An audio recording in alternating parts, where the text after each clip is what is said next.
everyone, and welcome back to Inside College Admissions, a Scoir podcast.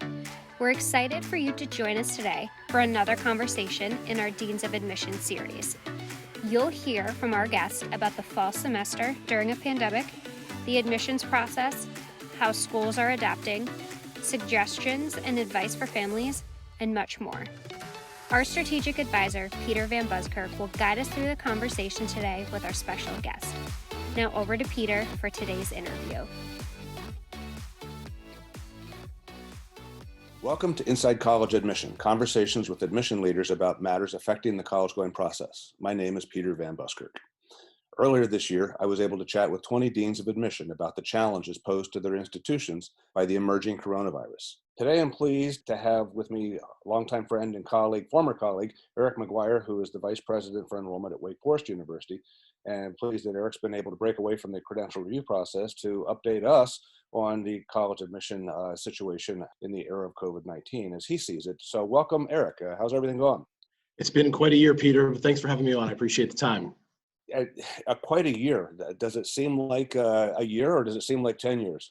It seems like, several years. I was thinking back to when we first went under sort of stay-at-home orders here in the spring, and it seems so far away. So much has happened in that period of time, but we're managing through it. But it's certainly the most disruptive experience in higher education that I can think of in the last, say, 75 years. Oh, I would say that's probably true, and the disruptions will probably have ripples that continue for many years into the future as well. Undoubtedly. With regard to your shop right now, I would imagine we're heading into the middle of December. It's soon time to release early decision, maybe early action results. What has your review process been like? Have you noticed a difference, or is it pretty much same as? There's been some similarities and some differences. I'll speak to both. First, in terms of our early decision, I've been in contact with maybe, I'd say 36 or so of my colleagues at various institutions, just to take a bit of a straw poll, how those early decision pools have taken shape. And it's not all universal in terms of response there, but the majority of institutions have reported that they're down in early decision. And the magnitude is anywhere between, say, 10 to about 40%. So some pretty significant declines in early decision. We're down in early decision this year at Wake as well at 18% for our early decision 1.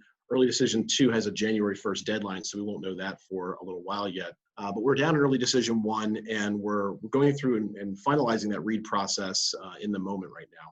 In terms of what has remained the same in that process is that there are essentially 3 questions that we look to ask ourselves. And that is, what will a student contribute to our institution academically?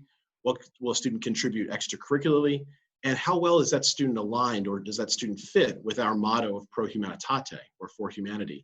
And those 3 fundamental questions in our application process really have not varied in this new cycle. We may have a few less pieces of information to consider as part of that. There may be some contextual elements that we have to reconsider as part of that process. But the fundamental questions that we're asking ourselves about a student's fit with the institution academically, extracurricularly, and in terms of our campus culture really have remained the same in that process. Now, over the last 10 months, a lot of your counterpart institutions have chosen to go test optional in some way or another, in addition to the 1,000 or so that started the cycle as test optional. Where does Wake Forest stand in that regard right now? Wake Forest has been test optional since 2008, 2009. And so we've got a good decade under our belt of being a test optional institution. Peter, that transition was kind of interesting for me because most of my professional career has actually been at test optional schools.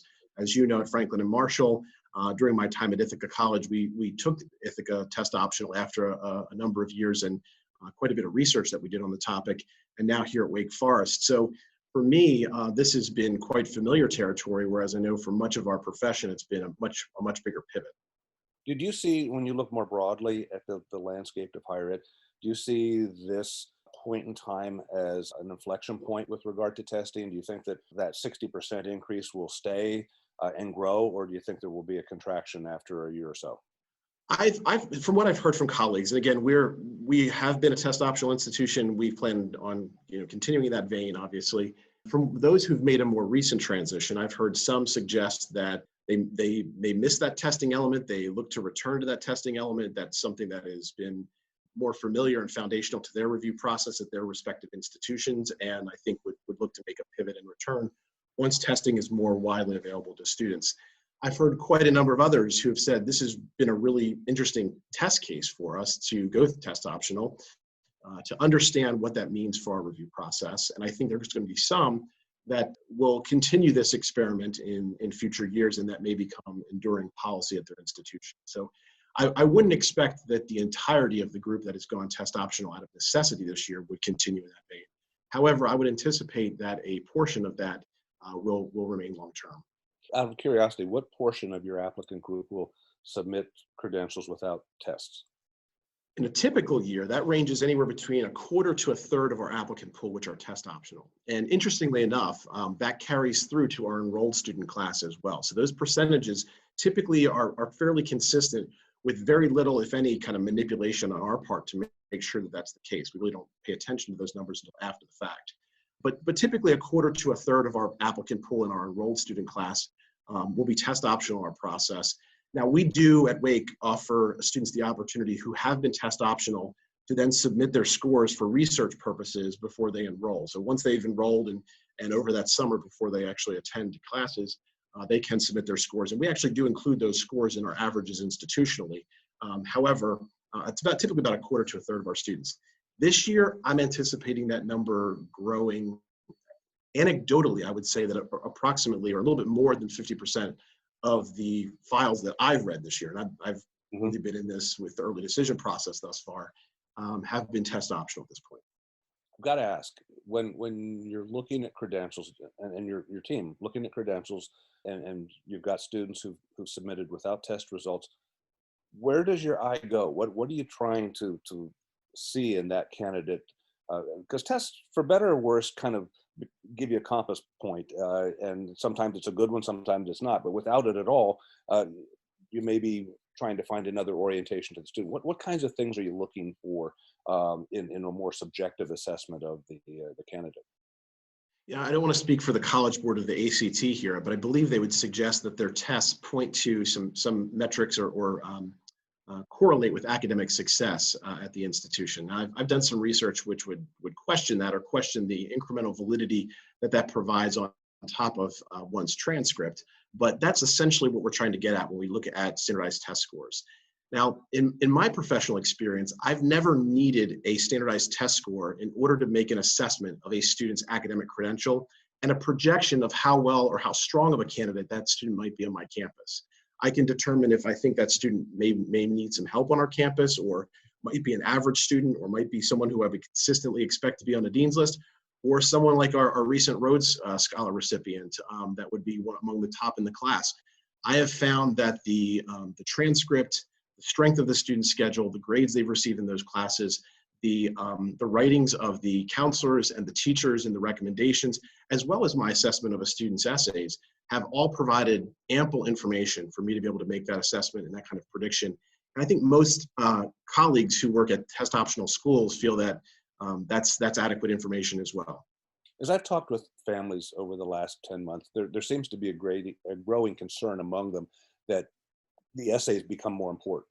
What do you hope to see in an essay from a kid? And I'm not thinking necessarily about a COVID essay, but in general, what can the essay tell you about a student that makes his or her credentials pop, if you will, in your eyes? I think there's a couple of things. I mean, most fundamentally, we're looking at what is the quality of the writing in the essay, given the amount of writing that a student would do on our campus, and what is the quality of the content, what is the narrative and the story that they're telling as part of that.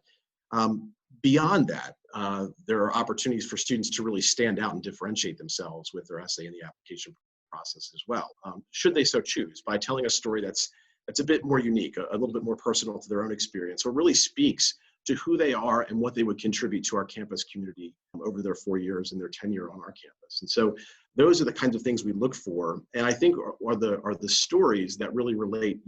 When we go through our review process, we have a first reader that reads the application, makes some notes and some recommendations. Then that goes to a second reader who does the same kind of parallel process. And then that goes to a committee that is presented and decided upon. And oftentimes that essay can be a bit overlooked in that committee process for grades and other more fundamental elements of the application. But there are opportunities where a student can really stand out and build that strong narrative that's relayed to that committee if they have that opportunity to do so in the essay. Is it easy or hard for a reader of an application to tell whether the student has applied to Wake Forest because of a deep-seated connection, a sense of synergy that's been discovered between the student and the institution, or whether that student is simply applying because, hey, it's Wake, I want to see if I can get in?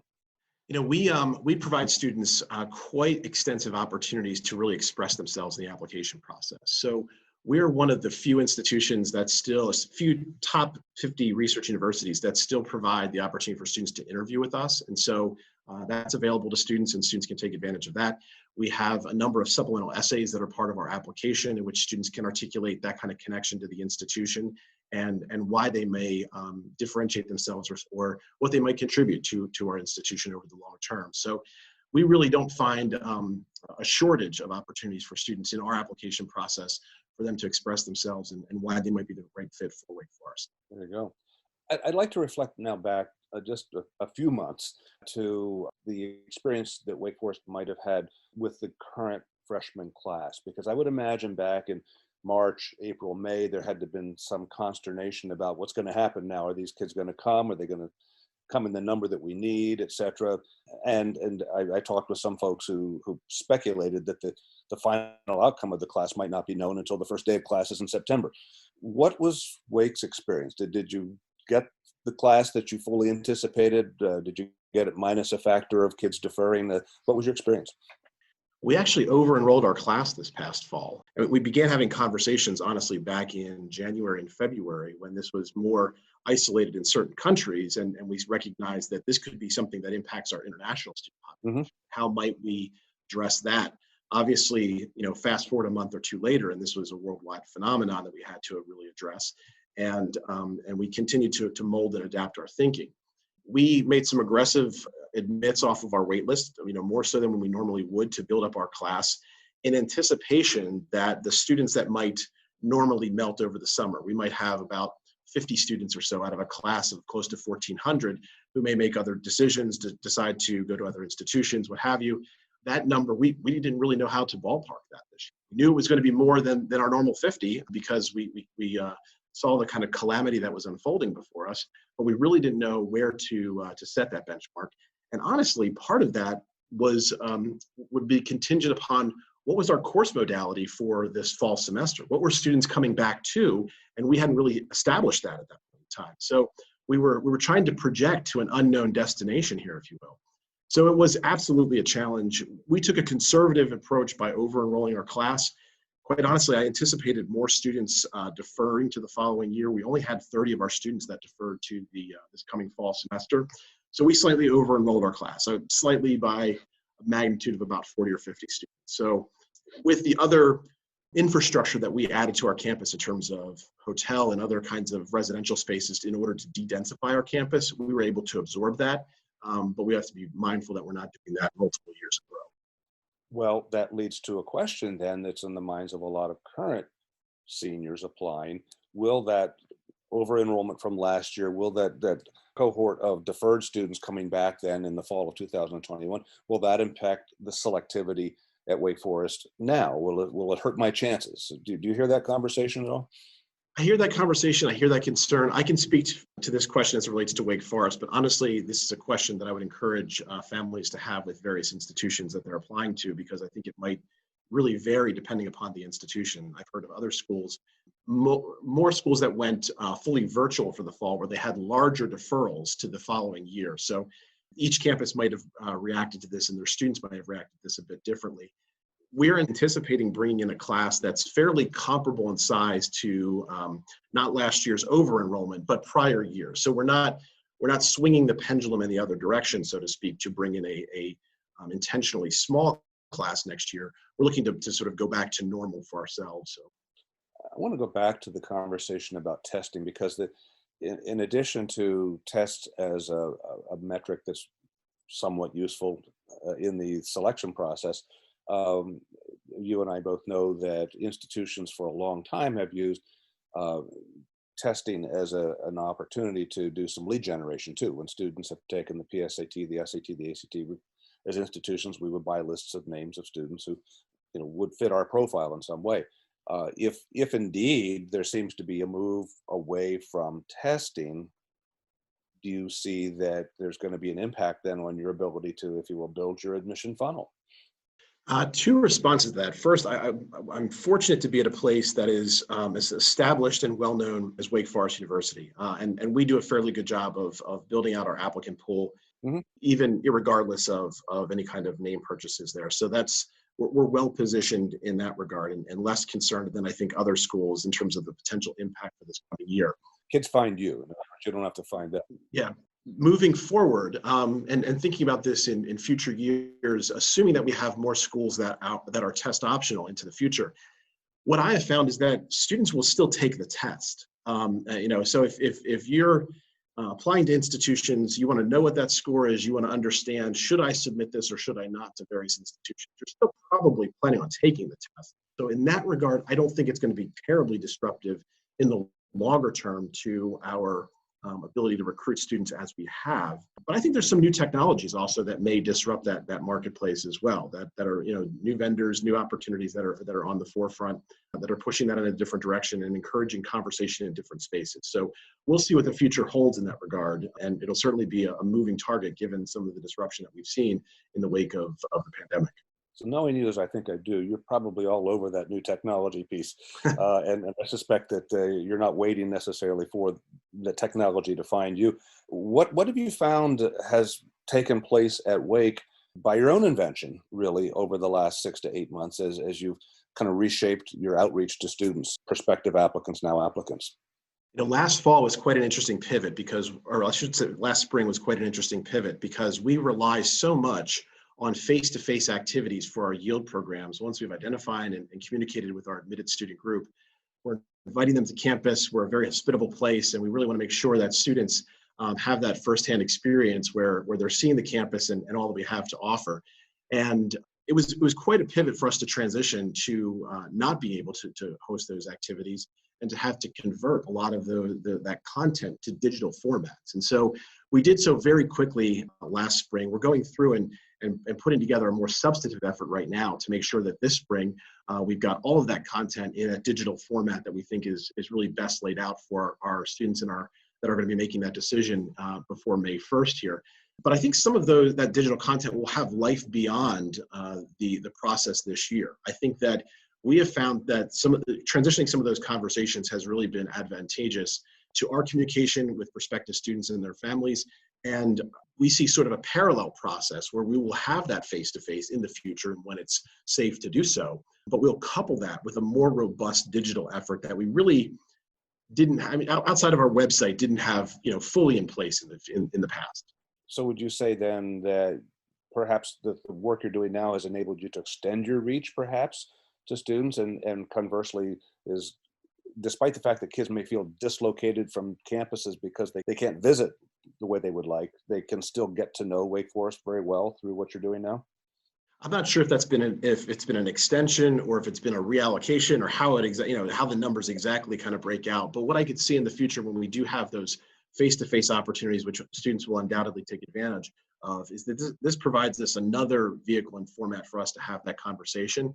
And prior to the pandemic, I don't think that we were thinking quite as progressively about that. I don't think the marketplace of prospective students and families were thinking along those lines as well. And now that we're so familiar with these technologies and opportunities, I see that conversation continuing on in that. Will there be a back to normal?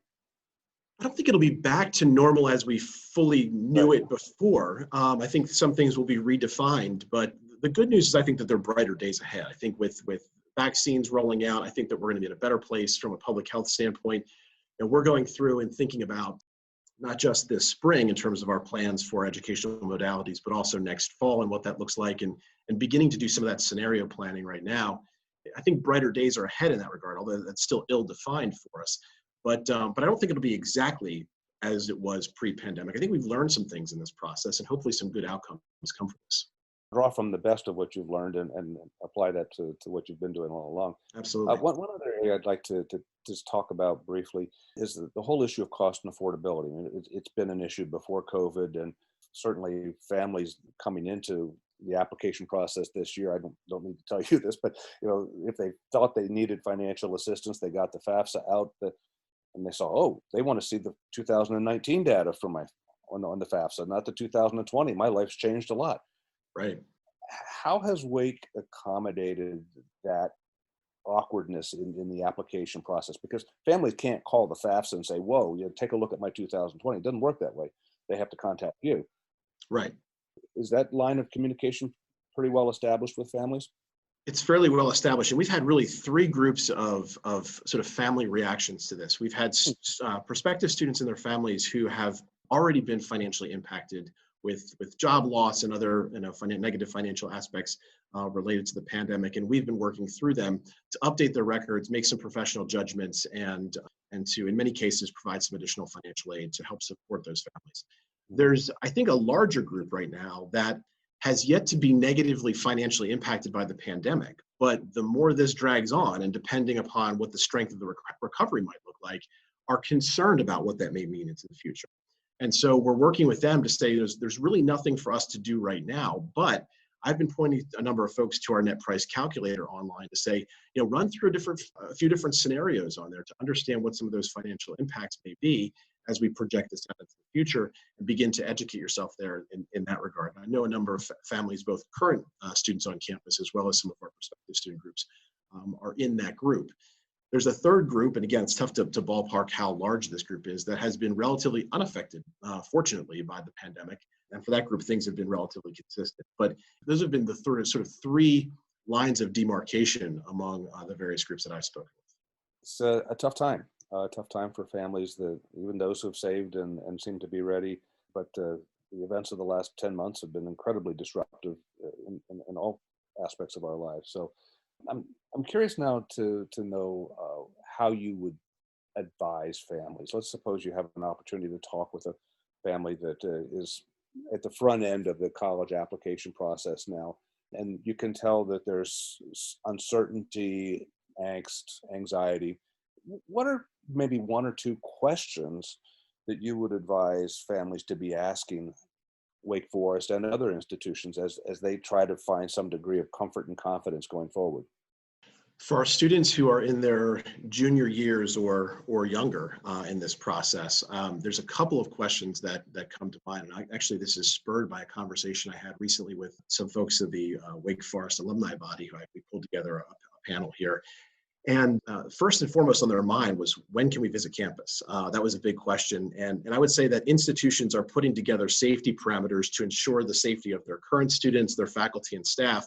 And I would ask families to respect those when they're calling in and inquiring and asking about those, to be mindful of those. We will have visit opportunities available for some of our younger students. It won't be right away. We'll be focusing this spring on our admitted student group of seniors, but there will be those opportunities into the future where you'll be able to see campus firsthand. The other sort of line of questioning that I would encourage families to have with various institutions that they're interested in is to talk about what are some of those online opportunities for exploration on those various sites.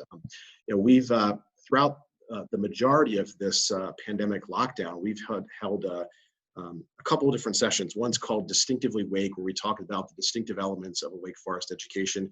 We hold that a couple times a week.